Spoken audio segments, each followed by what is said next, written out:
another edition of Talking Fitchburg on this Thursday, October 8th, 2020. Jeremy Crosby here from the TF Studios. Yeah, spending the day here in the office, and glad to do so. It's been a while since I've been back in here for TF, and glad to share that with you. I hadn't seen Andrew in person for a while either. Both of us having come in and do some different works today, so glad to be here and doing the show. We have a busy show at that for you today. We got a lot to get to. Coming up, we got a special guest today. I promoted all day yesterday and today, and that special guest is Steve Tyson with Wisconsin DOT. He'll be here to talk about the Verona Road project, as we're now just under a month away from finishing up that project. So he'll be here to tell us the details, and we'll reminisce about some of the past pieces to that project coming up in the digest. Plus, we continue our series with Fire Prevention Week, checking with Adam Dorn, talking some more fire safety tips here today. So a lot to get through as we unpack this show today. But first, let's get into the headlines, and we start with tonight. Northbound exit of Verona Road will be closed overnight. This northbound exit at Verona Road at the intersection of PD will be closed tonight, starting at 10 p.m. It goes to 4 a.m. tomorrow morning. If you have, or if the work is completed sooner, the ramp will be opened earlier than 4 a.m., but planned 10 p.m. to 4 a.m. tonight. Again, that is the northbound exit on Verona Road at PD intersection. All right, public hearing on the mayor's proposed 2021 operating budget is online for you to view. Plus, that hearing is coming up. The hearing on this is on October 13th at the Common Council meeting held at 7:30 p.m. You can join us virtually or come in person. If you would like to speak on this year's budget, that operating budget is online at the website fitchburgwi.gov. You just can look for the budget. All right, don't wait. Check the date. Yeah, we've been talking about fire prevention this week, and something that we talked about with the smoke alarms is that you need to change them out every 10 years. And this graphic here will help understand the importance of doing that and how to do it too, which is super important. So you need to replace your smoke alarms every 10 years when you can, when you just need to, all right? And you just take the cover off and you can check on those dates. Some of them are in different locations, so depending on the specific smoke alarm that you do have, you just need to check that date. But basically, if it is 10 years older, you should take that down and chuck it and put a new one in right away. Don't wait. Put one in right away when doing so. And my suggestion too is write the date on it too when you do post that back up, so you remember exactly when. And of course, while we're checking that, why not check the batteries as well in our smoke detectors? Super important there. All right, moving on here. Dane County currently has a record high number of hospitalizations. Dane County currently has the high number of hospitalizations at 54. We receive the current hospitalization numbers from our healthcare partners. In addition, when people who test positive for COVID are interviewed, we ask if they have been hospitalized. In the past 3 weeks, people with COVID who said they had been hospitalized were distributed across nearly every age group. And that's what you're seeing here on the graphic. This graphic showing you kind of the different age groups, and it is spread out pretty evenly, from 89 to 80 to 89 age group, the 60 to 69 age group, and the 40 to 49 age group are definitely have been seeing those hospitalizations. So a good reminder here that the numbers are up here in Wisconsin and in Dane County, and we want you to continue to be safe. The hospitals, we don't want them to become overcapacitated where they can't take in clients, and we do know there was a field hospital set up in West Allis at the fairgrounds, so we'll keep an eye on this and keep sharing you safety tips here as we have done throughout the pandemic here on Talking Fitchburg. All right, have you heard about our new drive-through flu clinic? Also, Dane County Public Health setting up a drive-through flu clinic, and we talked about this earlier this week, but I'll make sure to get it in there. Get your flu shot, and staying healthy is super important right now, more than ever. And Dane County Public Health does have that set up at the Alliant Energy Center. So if you haven't already got your flu shot, and if you do qualify for this free flu shot, you can head out to the Alliant Energy Center. Walk, bike, drive right up to the clinic. Free rides are available as well. Just got to check out the website from Dane County Public Health, and they'll give you the info that you need. All right, finally in our headlines today, I want to talk to you about understanding reverse mortgages. This is from the BBB, giving you some tips here. We'll dive right into this. As a reverse mortgage loan, like a traditional mortgage, allows homeowners who are at least age 62 or who are at least 62 years old to borrow money by using their home as security for the loan.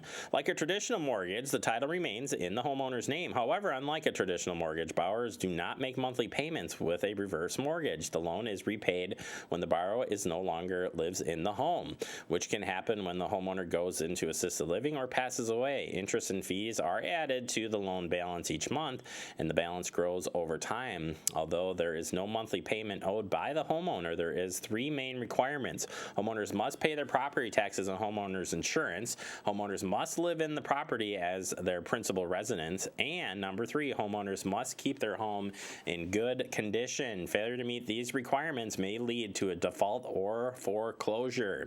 How much a homeowner may borrow depends on the borrower's age, the interest rate on the loan, and the value of the property.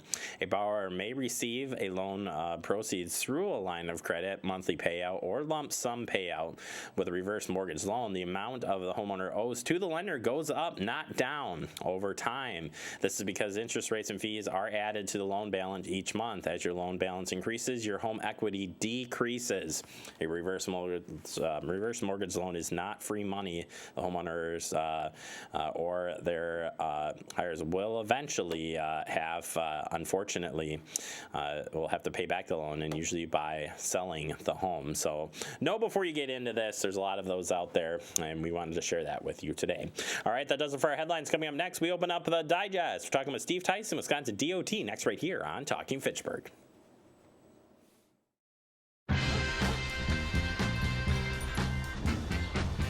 When we adopt a shelter pet, we discover they're a unique mix of all kinds of things. Come on, Jules, spot on this last one. There it is.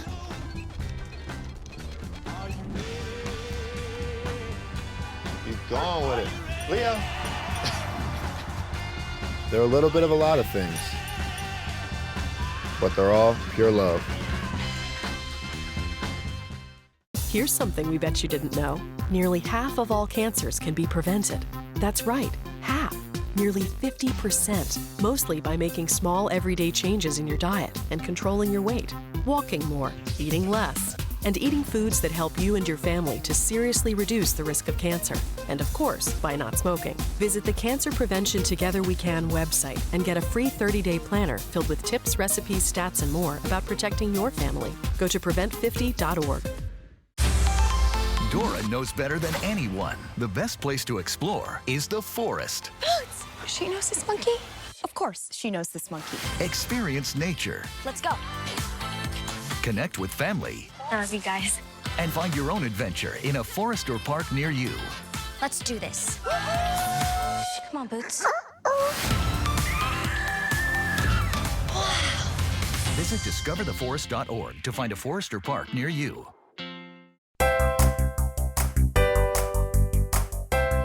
Hi, I'm Diane Fronick, and I teach the exercise class at the Fitchburg Senior Center. We do aerobics, strength training, balance, posture, weightlifting. We do lots of different equipment.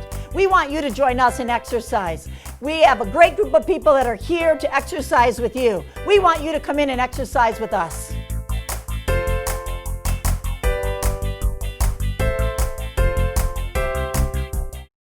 Welcome back into Talking Fitchburg. Joining me today is my favorite DOT person, because I don't know anybody else on the DOT, Steve Tyson. Steve, how you doing? Good, Jeremy. How are you?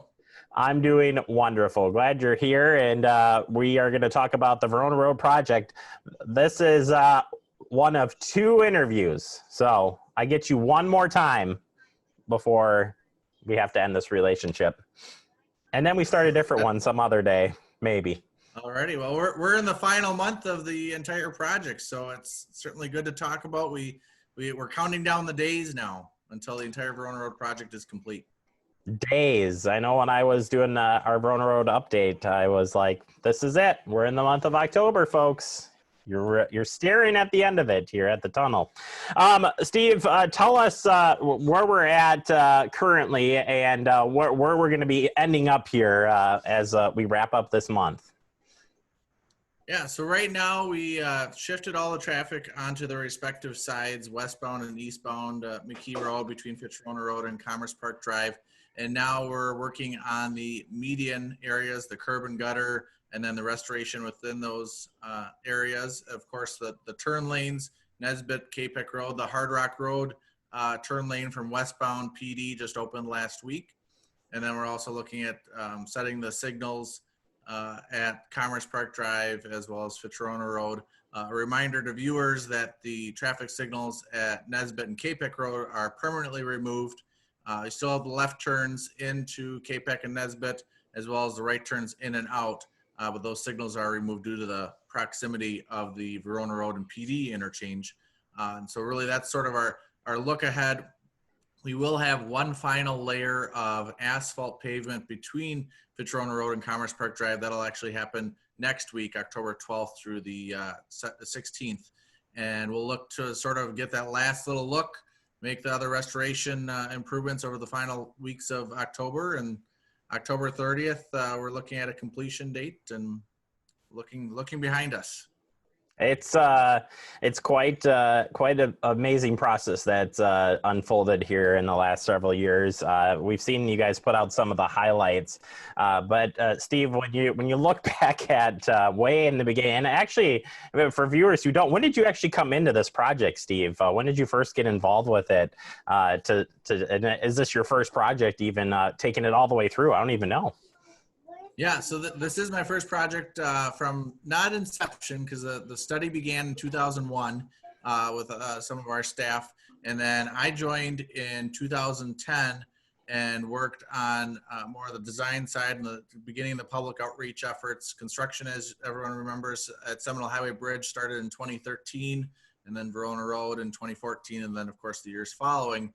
And so really starting from the beginning of design, and over the past 20 years, we've had more than 500 public meetings, and all the outreach efforts. Certainly this year is a little different, but all the outreach efforts that we've had and the coordination with the community, it's not only an excitement for us, but hopefully for the community and the residents and the businesses in the area, that there's great infrastructure out there that'll last for years and years to come.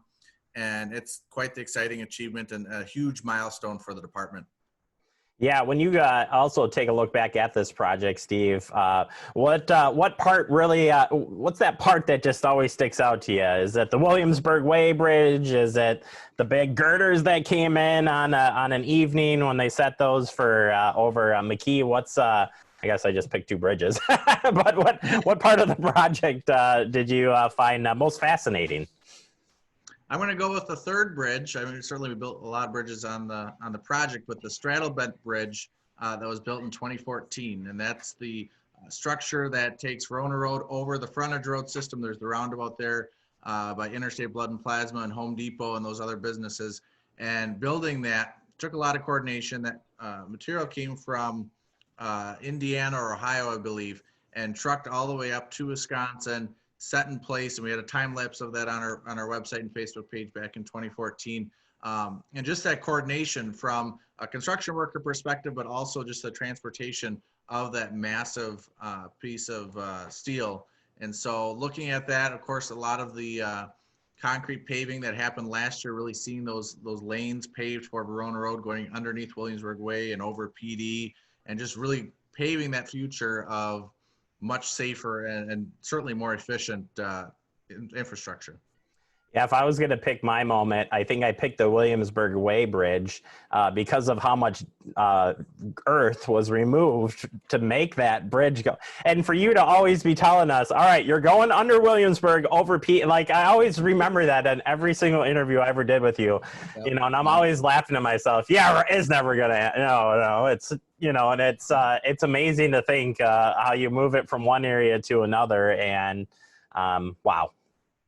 Yeah, you look at the pictures from 3 years ago when we started in the Fitchburg area, and it's completely different. An at-grade intersection, obviously at PD, as well as Williamsburg Way.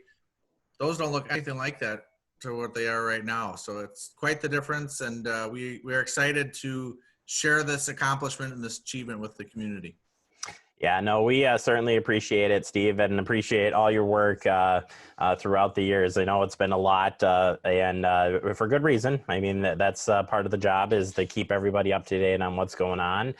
We'll check back in with you one more time at the end of this month. Any other information you do want to get out to the public as we do wrap up this month of construction? Perfect. We're just making sure people still pay attention to the work zone and the road ahead, eliminating distractions. That's our classic line of heads up, phones down. But really, we're in that final stretch. And so now of all times is not to be complacent in the work zone. Crews are doing their best to finish the area and work on the restoration and landscaping. So we need to do our part when driving through the work zone. All right, fantastic. Steve, always a pleasure having you on. Thanks for taking the time, and we'll catch up with you here in, at the end of October. Thank you, Jeremy. All right, Steve Tyson, Wisconsin DOT. Again, it's been a pleasure to work with him all these years. I feel like it's his goodbye of, he's leaving DOT, but he's not leaving DOT. He's just moving on to bigger and better road projects. All right, we'll take a quick break. More to come. You're watching Talking Fitchburg. Maria, so how's work? It was fourth period biology. Our students just weren't getting how easily viruses spread. So Miss Bell and I had them role play a zombie virus outbreak. By the time they had all learned the lesson, all the living were dead. Hey, how's your job going? That big sales meeting I planned? Next year, I might get to go. Cool.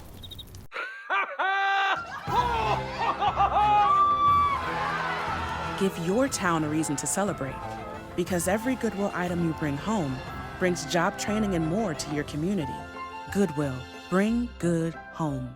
I got into business as a hobby. I wasn't really thinking seriously. I said, somebody need to teach me so I don't go bankrupt. So I went to a store and I met Terry. I talked to her about my party business. This woman understands what I'm saying. There are people with amazing knowledge right there and free. My table linen entertained the First Lady and the Russian First Lady. That's good enough for me. Get your free business mentor at score.org. Home fire drills give your family a plan of action. In a home fire, you may have less than 2 minutes to get out. So when you drill, show everyone 2 ways out of the house, pick a safe meeting spot, and get there in under 2 minutes. Then practice home fire drills at least twice a year. You can even make them fun. So everyone knows the sound and exactly what to do when they hear a smoke alarm. Go to ready.gov/fire drill and learn how to prepare your family for home fires. They gave me Vicodin after my knee surgery. I didn't know it would be this addictive. I didn't know how far I'd go to get more. Opioid dependence can happen after just 5 days. Know the truth, spread the truth. Welcome back into Talking Fitchburg. Joining me today from the Fitchburg Fire Department, it's Adam Dorn. He's been giving us safety tips all week long. It is Fire Prevention Week. Dorn, how you doing? Great. How are you, Jeremy? I am doing phenomenal now that we're here and talking about fire safety. And today we're talking about home fire escape planning and practice. When's the last time you practiced your fire plan, Dorn? Don't answer that question. We don't want to know. What we do want to do is talk about how to make that plan, execute that plan, practice that plan, and a few side tips on that. So the bottom line, why is it important to have a plan to escape from a fire? Well, it's a great question. Think about it this way. If you were put into a situation and you were able to train for that situation before it actually happened, you'd be able to perform the skills necessary to complete that action much better than if you were to just be told, go do this. Such as driving a car, right? You practice with your parents, maybe older brothers or sisters, whatever it might be, before you can just go out and drive a vehicle on your own. You practice that. It's just also, you can kind of think of it as a sport too, right? You're going to go to baseball practice or softball practice certain skills so that when you get on the court or the field to perform in a game, you can do it as best as possible. It's no different than with the home fire escape plans, right? So in the event that something actually happens, you want to know where to go, what you're going to do, how you're going to do it, so that when it actually happens, it's just second nature for you.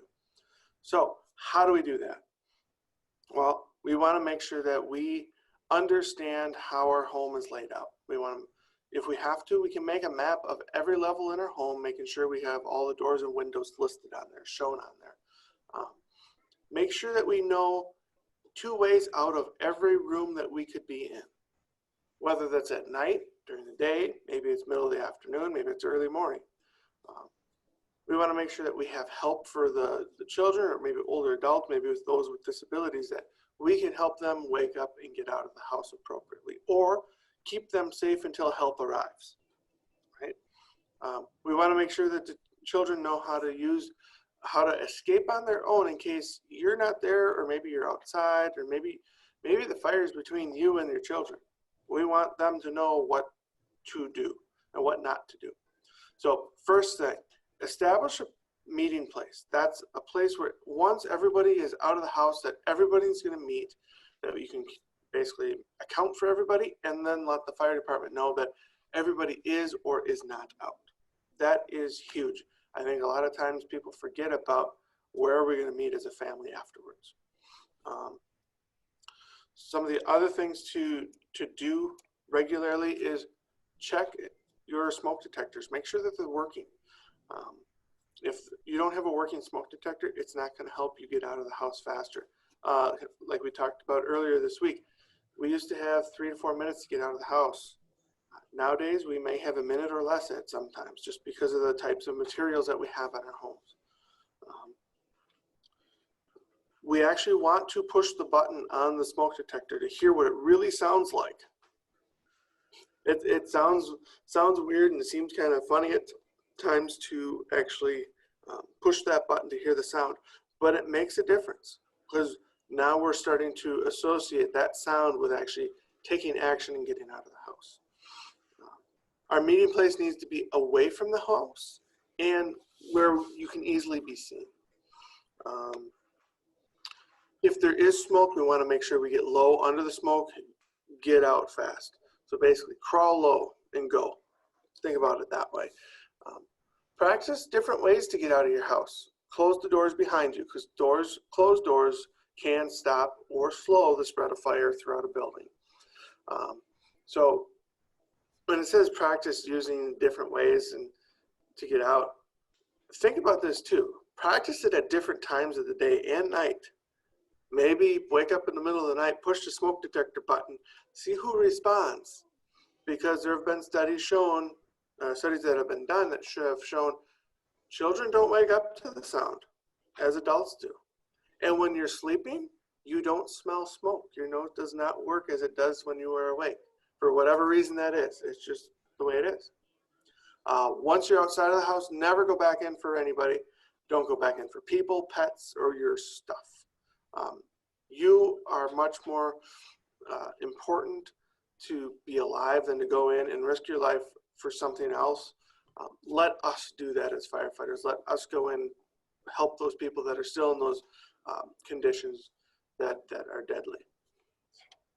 Yeah, it's a lot of information there, but some key points that you hit on. Practicing practice makes perfect, right? We've heard that a million times, but unless you actually do it, I like the idea of doing it day and night, sort of like how the Severe Weather Week has done it now, where they're doing one in the afternoon and one in the evening time, because the majority of the time for us, severe weather happens, in the late evening or late afternoon, evening hour when you're at home. So we would always practice where we're at school or at home, but at your work and doing that at home. But getting back to closing the doors piece, that kind of became really big in the last couple of years. Not something that we necessarily practice, but have you seen that work in the years that you've been a firefighter? Yeah, I have. It's absolutely amazing, astonishing to see what a single closed hollow core door will do.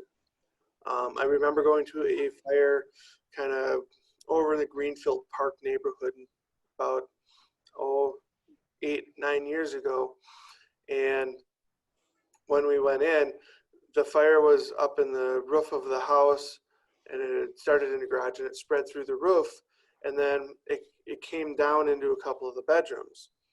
Well, the fire actually ended up in the hallway, and the one side of the hallway was pretty much destroyed with the bedrooms. The other side, the one bedroom door was open, and that room was destroyed, but the room next to it had, the door was closed. There was still smoke and fire damage in the room because the fire burned through the top of the door. But the majority of the stuff in the room was probably salvageable because the door was closed, because the side of the door to the hallway was actually burned off, but the side to the room was still intact. And you could see all of the support inside of the door that is normally concealed by the two sides. Yeah, it's super important stuff there, and it can make a difference. I started closing my my basement 2 doors and bathroom door at night now, because I think it's just it's one of those habit pieces that you got to get into and get practicing. But loved all the ideas, and yeah, make that escape plan, practice it, and that endpoint where you're all going to meet up, certainly identify that, and it'll work well. Doran, thank you so much. I know there's a lot of resources on the website, fitchburgwi.gov. Just look for public safety in Fitchburg Fire. We'll check in with you one more time for the week, Doran. Appreciate it as always, and we'll see you soon. Thanks, Jeremy. Have a good day. You as well. Adam Doran, Fitchburg Fire Department. What a guy, helping us out all week long. We'll take a quick break. More to come. Let's talk Fitchburg.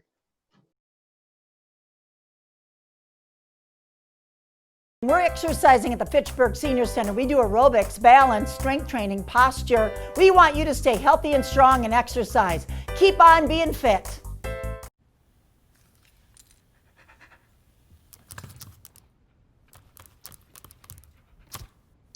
There's a shelter pet who wants to meet you. Meet one today. Visit theshelterpetproject.org. Adopt. Honorary Forest Ranger Betty White here, lending a hand to my dear friend Smokey Bear. Because for 75 years, he's only said, only you can prevent wildfires. But there's a lot more to say. Like, if you park your car on tall, dry grass, the hot exhaust pipe can start a wildfire. So keep the animals safe, especially the cute shirtless one. Go to smokeybear.com to learn more about wildfire prevention. Cuando estaba en crianza temporal, nunca sabía cuándo me iba a tener que mudar, así que siempre tenía mi maleta lista. Y un día me adoptaron. Mis nuevos padres me abrieron sus corazones y su hogar. Ellos me cocinan mi desayuno favorito todas las mañanas. Mis padres me llevan a viajes que jamás pensé podría ir. Me dieron un hogar y una mejor excusa para usar esa maleta. Mis padres no son perfectos, pero son perfectos para mí. Welcome back into Talking Fitchburg. Wrapping up the show for today, I want to thank our guest, Steve Tyson, Wisconsin DOT. One more time to check in with him, plus Adam Doran helping us out all this week, sharing great safety tips. We'll have one more coming in tomorrow. And in the future, we're going to be touring some of the fire trucks here in Fitchburg, so very excited to share that with you. We'll be touring one of the engines and the truck, the big ladder truck. Yeah, we'll be breaking that down for you coming up real soon here on TF. As we wrap up the show, I want to remind you to stay connected with Fact TV. It's fast, fun, and as Andrew always says, it's free. Well, I don't know if he actually says it, but we've said it all these years. Well, I've said it, so it's got to be true, right? Either way, we want you to join us online. Follow us on Facebook, YouTube. If you haven't already downloaded the app to watch us on Apple TV, Roku, you need to do so. Have a great day. We'll see you back here tomorrow.